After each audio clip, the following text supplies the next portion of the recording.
Brock Lesnar returns and exposes Paul Heyman. Trae Young makes his return to Madison Square Garden. And it is now confirmed that we are getting the Demon Finn Balor versus the head of the table, Roman Reigns. Find out my thoughts about this and much more on your Friday night Smackdown review for September 9th, 2021.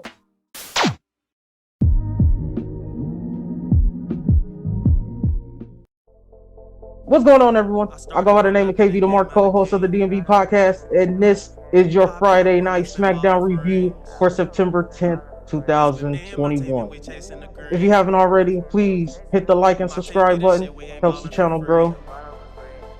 This is the best Smackdown that they put on in 2021. It was going to be a big show. 20 years since the September 11th attacks there in Madison Square Garden.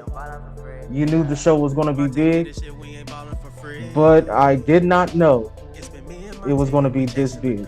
It's been a long time since the 2 hours just flew by, and that's exactly what happened. Let's go ahead and jump right into it.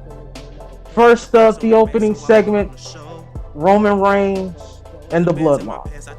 And this was 2 thumbs up good. The head of the table just wants to be acknowledged. I acknowledge you, Roman Reigns. You are the tribal chief, the head of the table. I will make sure that I acknowledge you anytime that you ask. It was a perfect segment.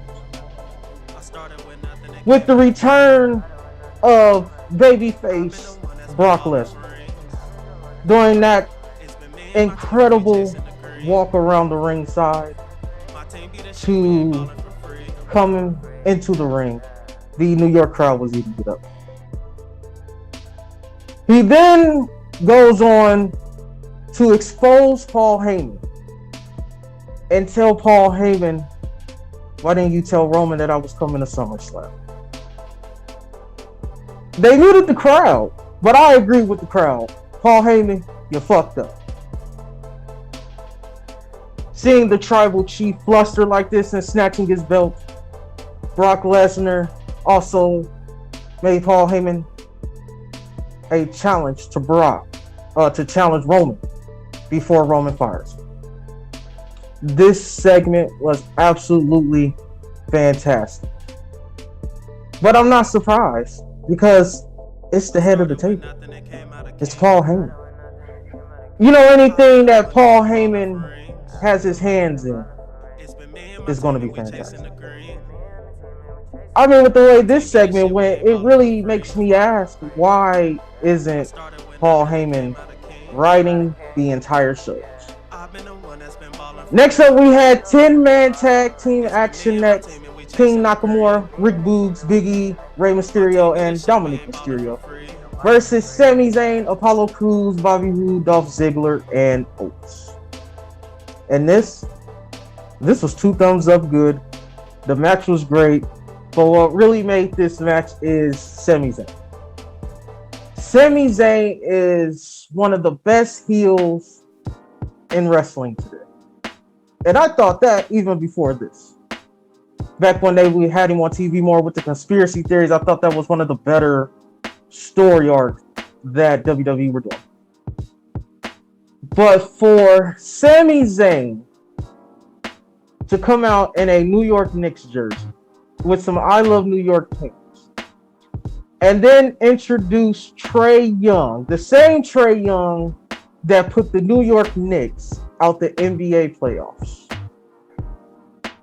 Next up, we have the Bianca Belair, Becky Lynch contract signing. And this was good. What I liked about this segment is that we're finally starting to get those heel reactions for Becky Lynch. She didn't want to sign the contract.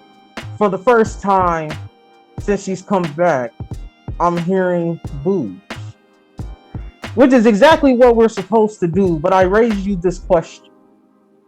Why the fuck do we care? Next up, we have the best match on the show. Edge versus Seth Rollins. And this is 2 thumbs up good. Let me go straight to the end. I like the visual of Edge pretty much being out on his knees when Seth Rollins started delivering super kicks.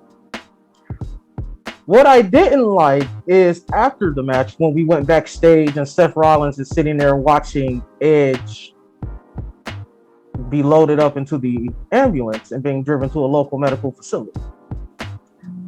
He looked despondent, and that's not what I think this Rollins character should be like. I think he should be relishing in the fact that he put Edge on the show. Main event time. The Smackdown Tag Team Championships are on the line. The Street Profits versus the Usos. And this was good with a god-awful ending. The match was so good. But once I saw the head of the table come out, I thought,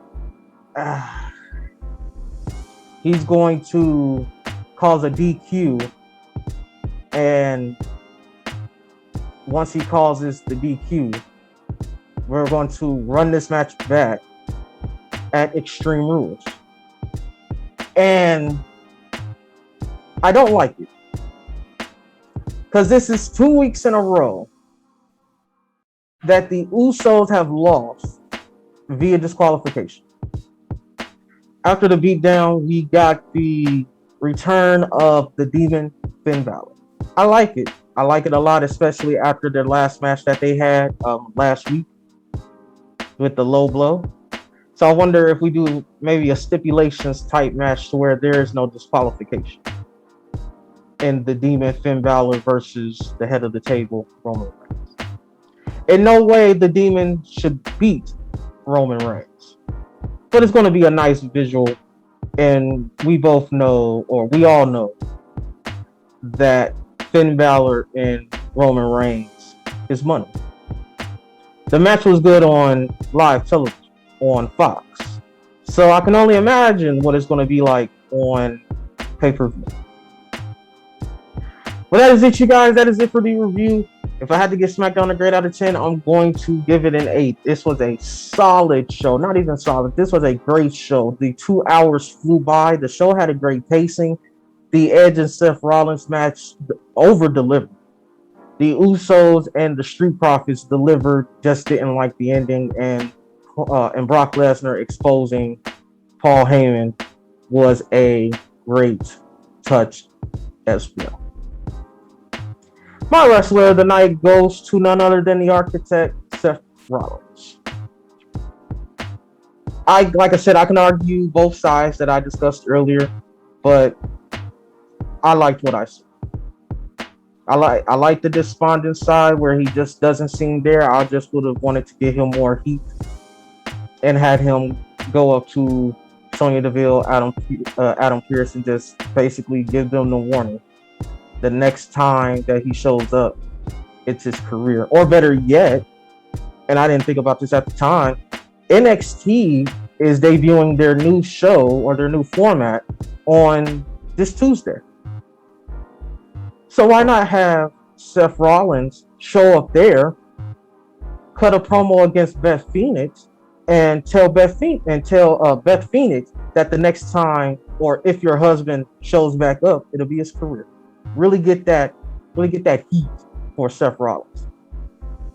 Well, that is it, you guys. That is it for the review. Please don't forget to like, comment, subscribe. It'll really help the channel grow. Once again, I go by the name of KBTHEMARK, co-host of the DMV podcast, and we will see you soon. I started with nothing and came out a king. I've been the one that's been ballin' for rings.